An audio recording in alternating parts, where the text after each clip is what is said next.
You don't belong here, did you hear me? The scream tore through the second-floor hallway of Jefferson Middle School like a thunderclap. Loud, brutal, unmistakable. And suddenly everything fell silent. The usual noise of lockers slamming shut, chatter bouncing between classes, footsteps echoing off the tile floors, all of it stopped. Every student turned. Some froze in place, one hand still holding a locker door. Others paused mid-step, eyes wide, unsure if they had heard what they thought they heard. Some lowered their voices to a whisper, already forming the first reactions to what might soon be the next viral video on TikTok.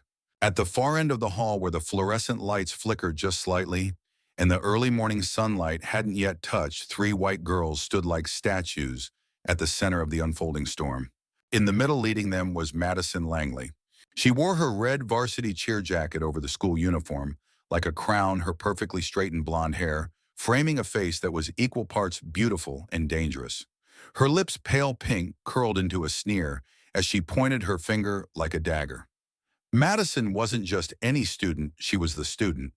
The one whose family name was printed on the gym's donor plaque. The girl who had never heard the word no without it being followed by an apology.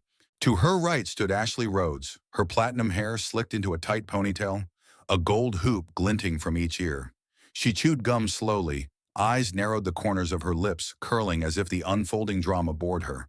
To her left was Courtney Vance, silent and expressionless, holding her phone, already recording camera.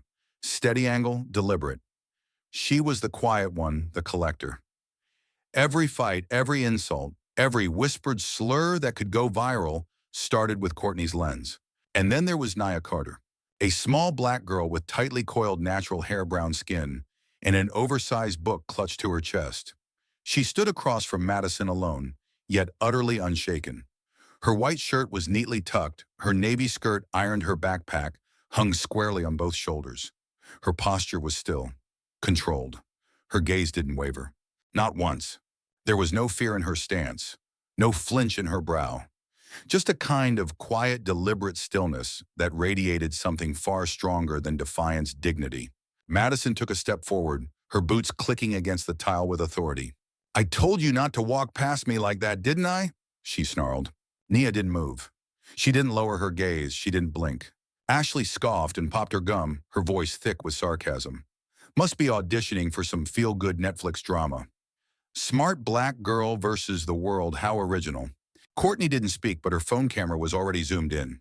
The hallway felt like it was collapsing inward, narrowing into a spotlight on just the four of them.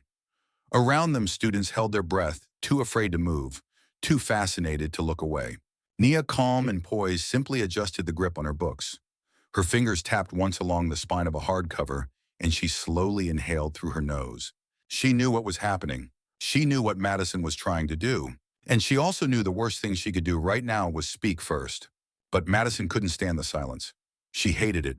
She fed off attention, off reactions, off the trembling of her targets. Nia wasn't trembling. Nia wasn't reacting. Nia was just standing. And that was enough to drive Madison mad. You gonna say something, or you just gonna stand there like some silent victim? You think not talking makes you brave? Madison leaned in now, just inches from Nia's face. Still no reaction. A whisper rippled through the watching crowd. Why isn't she saying anything? Is she frozen? No. Look at her eyes. She's not scared. In those eyes, Nia held a calm that was terrifying. Not passive, not meek, but deliberate, sharp. A girl in the back, Maria, whispered to her friend, "That's Nia Carter. She helped me study for the science final. Stayed late even though she didn't have to. I heard she reads philosophy books during lunch," her friend replied. "Like real ones, Plato or something. She beat the entire 8th grade in the writing contest last year." Madison hated that. From across the hallway, Jaden, a quiet boy from math club, murmured, "She's not just smart, she's brave. She's unbothered." And he was right. Because Nia Carter understood something Madison Langley didn't. When you don't play their game, they lose all their power. The hallway of Jefferson Middle School was no longer just a hallway. It had become a stage, its blue lockers, pale fluorescent lights, and dull linoleum floors transformed into the backdrop of something electric, something dangerous. Madison Langley's scream still echoed faintly in everyone's memory, even though she now stood in silence, arm outstretched, finger nearly touching Nia Carter's nose. What followed the scream wasn't chaos, it was worse. It was quiet. The kind of quiet that settles over a crowd just before something terrible or incredible happens. The students who had witnessed the confrontation froze in place, held hostage by curiosity and fear. Some were practically statues, their expressions flickering between awe, horror, and morbid fascination. Others began whispering nervously. But no one dared speak up, not against Madison. Because at Jefferson, Madison Langley wasn't just a student. She was the system. To understand the moment unfolding, you had to understand her, and not just her, but the three girls standing like a triangle of influence, at the center of which Nia stood alone. Madison Langley, the crowned queen of cruelty. Madison didn't bully with her fists. She didn't need to. Her tools were sharper social currency, family legacy, and absolute control over perception. Her father was a high-powered attorney. Her mother sat on the board of the school's scholarship foundation. Her older brother had a wing of the athletic center named after him. Since sixth grade, Madison had cultivated her reign like a monarch, one calculated move at a time. She never yelled unless it was performative. She never got her hands dirty unless she could spin the story later. Her cruelty was measured, weaponized with a smile. But today something was different. Today she was shouting. Today her voice had cracked. Today, for the first time in a long time, she wasn't in control. Because today she faced someone who didn't play by her rules. Ashley Rhodes, the fire starter. To Madison's right stood Ashley Rhodes, chewing a piece of gum that had long since lost its flavor. Everything about Ashley screamed rebellion. Her short-cropped platinum hair, heavy eyeliner, chipped nail polish, and nose ring defied the preppy standards of Jefferson, but she got away with it. Why? Because she was Madison's right hand. Ashley was the kind of girl who could take a small insult and twist it into a scandal.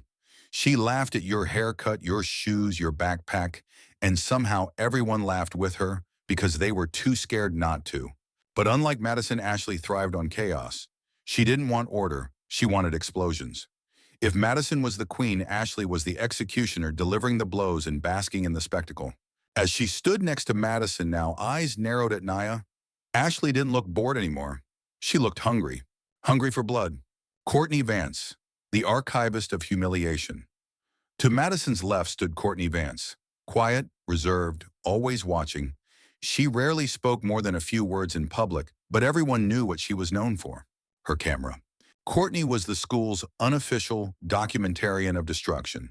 She recorded every fight, every embarrassing moment, every whispered insult, and uploaded them with captions designed to go viral. She edited with precision, layered with snide music or sarcastic filters. Her work didn't just destroy reputations, it immortalized them. And in her hands now was her phone, already aimed at Nia, capturing every flicker of her face, every nuance of Madison's rage. The red recording light glowed like a silent threat. For a moment, Nia turned her head not toward Madison or Ashley, but directly at Courtney. Their eyes met. Courtney hesitated, because what she saw in Nia's gaze wasn't fear or shame, or even rage. It was clarity, like she knew this would happen, like she'd prepared for it, like she wasn't afraid to be recorded. And for the first time, Courtney's camera wavered slightly. Nia Carter, the girl who wouldn't flinch, and then there was Nia. To many at Jefferson, Nia had been something of a mystery. She wasn't invisible, no. Teachers adored her. She aced exams, spoke with clarity in debates, and always asked the kind of questions that made classmates roll their eyes. Why is this important? What's the historical context? Can you prove that assumption? She wasn't loud, but she wasn't shy either. She simply didn't waste words. She didn't sit with the popular kids, but not because she couldn't. She chose not to. There were whispers about her home life, that her mom was a librarian, her dad a community college professor, that she had once written an open letter to the school board about budget cuts, that she read books no one had ever heard of. But today those whispers turned into silence, because no one had ever seen someone stand in front of Madison and not fall apart. Nia stood firm, her hands still wrapped around a thick hardcover book. Her white shirt was crisp, her shoes were clean, her hair pulled back into a natural puff was perfect. But what stood out most was her face. It wasn't angry. It wasn't scared. It was focused. Like she was waiting, not for Madison to stop yelling, but for the moment after. The moment Madison would realize none of this was working. The crowd caught between loyalty and truth. Behind this confrontation, around 20 students stood in awkward silence. Some filmed, some watched. A few looked away ashamed. A seventh grader whispered, "She's just standing there, like she's not even scared." Another said, "That's Naya, right? I heard she helped organize that community food drive last year." "I heard she doesn't have TikTok," someone muttered like it was a scandal. A girl named Lily in the back bit her fingernails. She had once sat next to Nia in science class and remembered how Nia had helped her understand the periodic table without making her feel stupid. "She's actually kind," Lily whispered to herself. And that was the problem. Because in a school where social power ruled everything, kindness was dangerous, especially when it came wrapped in brilliance, poise, and black skin.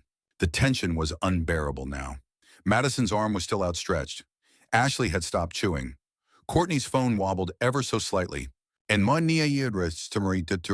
she was still, like the eye of the storm. It happened in a flash, but to those watching it felt like slow motion. Madison's hand darted forward, and in one swift, deliberate motion, she grabbed Nia's collar. Her fingers clenched the fabric of the crisp white shirt, yanking it just enough to make Nia's head jerk forward slightly. The movement wasn't enough to hurt her, but it was enough to humiliate. Enough to make a statement: "I can touch you. I control this space. I own this hallway."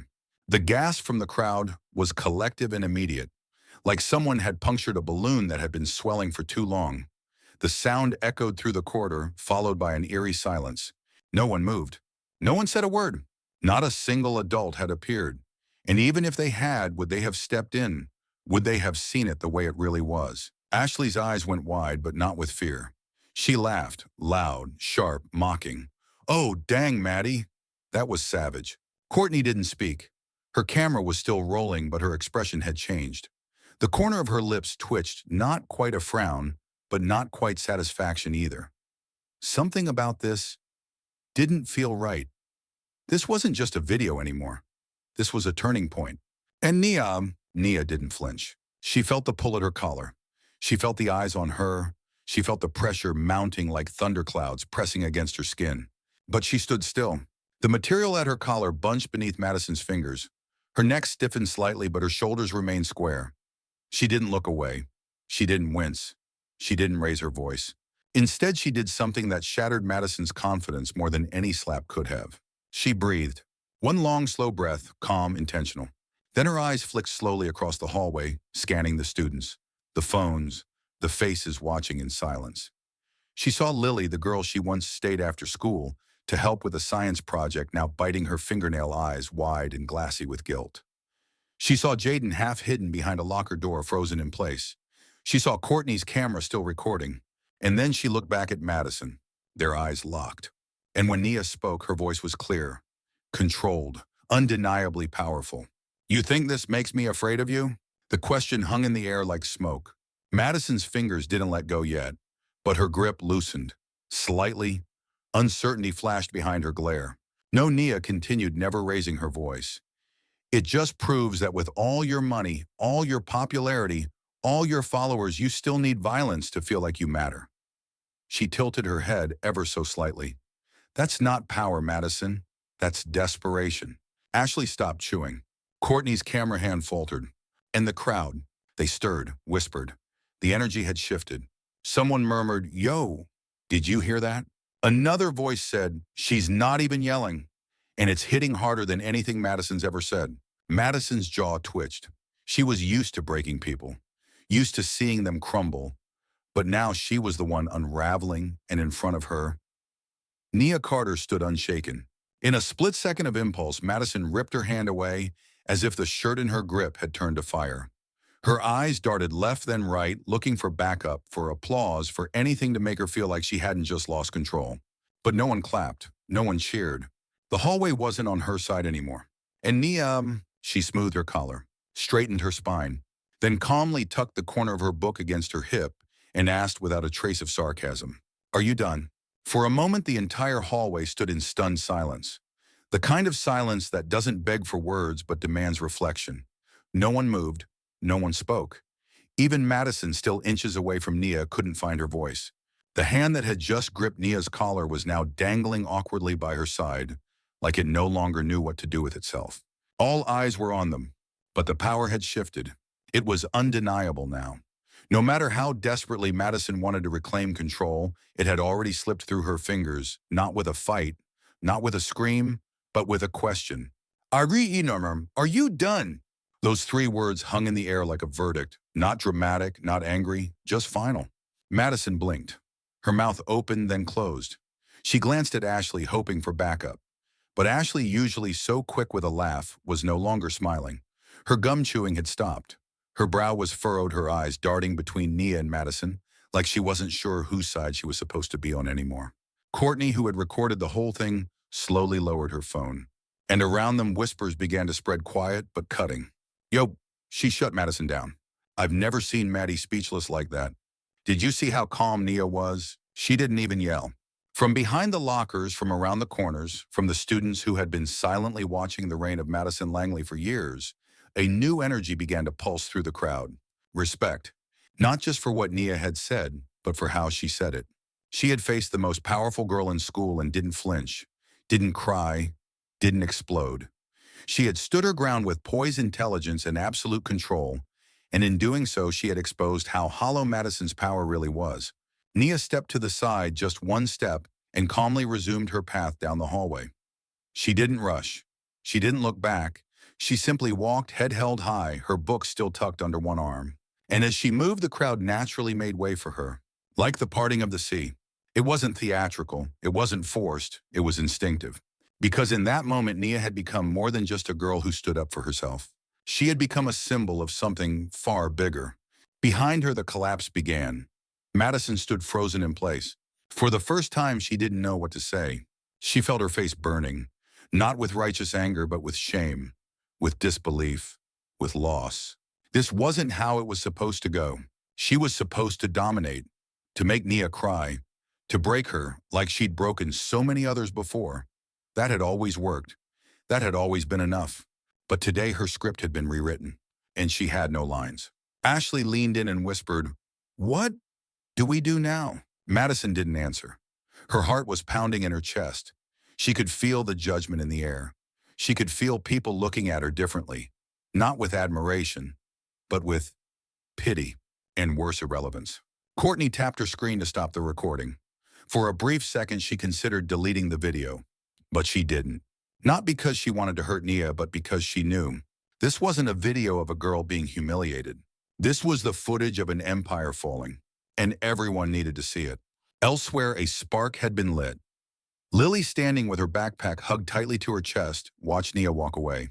Her throat tightened with emotion. "She did it," she whispered. Jaden, standing next to her, nodded slowly. "I think everything just changed." And they were right. Not just in that hallway. Not just in Jefferson Middle School. But in every place where a kid like Nia had ever been told to shrink, to stay silent, to survive instead of shine. Because in less than 3 minutes, without raising her voice, without throwing a punch, without becoming what they expected, Nia Carter had shifted the balance. And the school would never be the same again. The door to the girls' bathroom clicked shut behind her, muffling the roar of the hallway. For a moment, silence wrapped around Nia like a blanket, and she let out a breath she didn't know she'd been holding. Her fingers trembled just a little. Not from fear, but from release. It was over, at least for now. She walked to the sink and leaned over at the cold porcelain, grounding her. Her reflection stared back, not victorious or proud, but steady, unshaken, and underneath it all, tired. The bathroom was empty, yet in her mind it was filled with echoes. Of the jeers, of the laughter, of Courtney's smirk, of Madison's voice screaming her name like it was filth. Her hand reached toward the mirror, unconsciously touching her own face. "You did it," she whispered to herself, not with pride but as confirmation. Like a soldier returning from the first skirmish, uncertain how many more would come. Suddenly, the mirror was no longer just a mirror. It was a window to the past. Flashback 5 years ago. A warm summer day. A small backyard in Charlotte, North Carolina. The sound of cicadas in the trees. A younger Nia, barely 9, sat cross-legged on the porch steps, clutching a children's book, too advanced for her age. Her father, a tall man with soft eyes and hands rough from carpentry, sat beside her. He smelled of cedar and worn denim. "Why are you reading that old book, baby girl?" he asked with a smile. She didn't look up. "Because I want to know how the characters solve things." He chuckled. "You always trying to fix things, huh?" She nodded. "I don't like when people fight." Her father leaned in voice, dropping into something quieter, deeper. There are some fights you can't walk away from, Nia. But even in those fights, you get to choose how you fight. Nia looked up then. What do you mean? You can fight with your fists, he said, or you can fight with your fire. Fire that don't burn no one, but still lights the whole room. It was the last summer before he passed away from a sudden stroke. Back to the present. A tear slipped down Nia's cheek before she noticed it. She didn't wipe it away. She let it fall. That memory had stayed with her like a lighthouse in the storm. She hadn't told anyone, not even her mother, how much she still leaned on those words, especially since they moved to Arizona, where she was suddenly the new girl, the black girl, the weird, quiet one. Labels thrown like darts. She remembered her first day at Roosevelt High. No one spoke to her, except Madison. And Madison had smiled so sweetly at first it had seemed like kindness. But beneath that smile had always been calculation. And beneath that calculation, something worse, a need to be feared. By week 3, the taunts started, the whispers, the rumors. She thinks she's better than us. Why does she always sit alone? She talks like she's a teacher or something. But Nia said nothing, because silence was her weapon. And today it worked. Inside Nia's mind, doubt versus resilience. As she stood there in front of the mirror, another voice crept in, one she hadn't heard in a while. You should have shouted back, it hissed. You should have pushed her away. You're not strong. You just got lucky. Her jaw tightened. Then another voice rose, gentler but firmer. It sounded like her father's. No, baby girl. You didn't get lucky. You stayed rooted. And that's power. She turned on the tap and splashed cold water on her face. Let it carry away the doubt, the shame, the weight. Symbolism, the broken tile. As she reached for the paper towel, her eyes caught a broken tile just beneath the mirror. A hairline crack, subtle, almost beautiful in its imperfection. It hadn't shattered, but it was no longer whole. Just like her. She wasn't untouched by today, but she wasn't broken either. Just reshaped. Closing, a seed is planted. Before leaving the bathroom, she pulled a Sharpie from her bag. It was always with her, though she rarely used it. She wrote one sentence on the stall wall near the mirror in small, careful letters. Silence is not weakness, it is control. Then she walked out taller. Just 3 periods after the hallway confrontation, Roosevelt High was quietly on fire. A 28-second video had begun to spread. No one knew exactly who filmed it. Some said it was a junior from the music wing. Others whispered it was one of Madison's own friends secretly recording. But it didn't matter. What mattered was this. The video had gone live, and no one could stop it. On screen, you could see everything in perfect detail. Madison lunging at Nia, grabbing her collar. Her venomous words, "This is my school, not yours." And then, Nia's cold, unshaken stare, followed by her devastating reply. Thank you for showing everyone who you really are. No edits, no filters, no music, just raw, brutal truth. And that was all it took to change everything. Overnight sensation. By 7:43 p.m., the hashtag #NiaQueen started trending on the school's social media platform. At first, it was just a trickle of students reposting the video with captions like, "She said that like a movie line. The quiet girl just won the whole war. Rip Madison's reign." Then came the reaction videos, the memes, the slowed-down edits with dramatic music. Even students who had never spoken to Nia were now sharing clips calling her legendary. Meanwhile, Nia said nothing. She didn't like or share a single post. She didn't comment. She didn't even react. And somehow, that silence made it all louder. Madison cracks. By morning, Madison's empire had crumbled. She walked into school wearing sunglasses and a hoodie, an unusual look for the queen bee. Her walk was slower. Her eyes avoided contact. The aura she once carried was gone. During third period, a group of students in the back corner giggled quietly while replaying the clip. Madison spun around and yelled, "You don't know anything." No one answered. Her teacher asked her to step outside, and she did, storming out in a silence that felt heavier than any scream.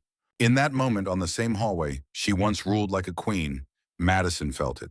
She had become irrelevant. Messages that mattered. That evening, Nia's mom, Rosalind, sat at her desk catching up on work when her phone buzzed. A message from a parent she barely knew. "Your daughter is amazing. My son came home today talking about Nia like she's a superhero." Rosalind smiled, then wiped her eyes.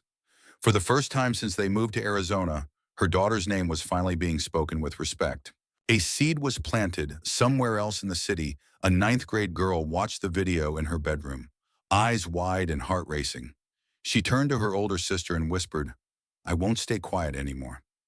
I want to be like Nia."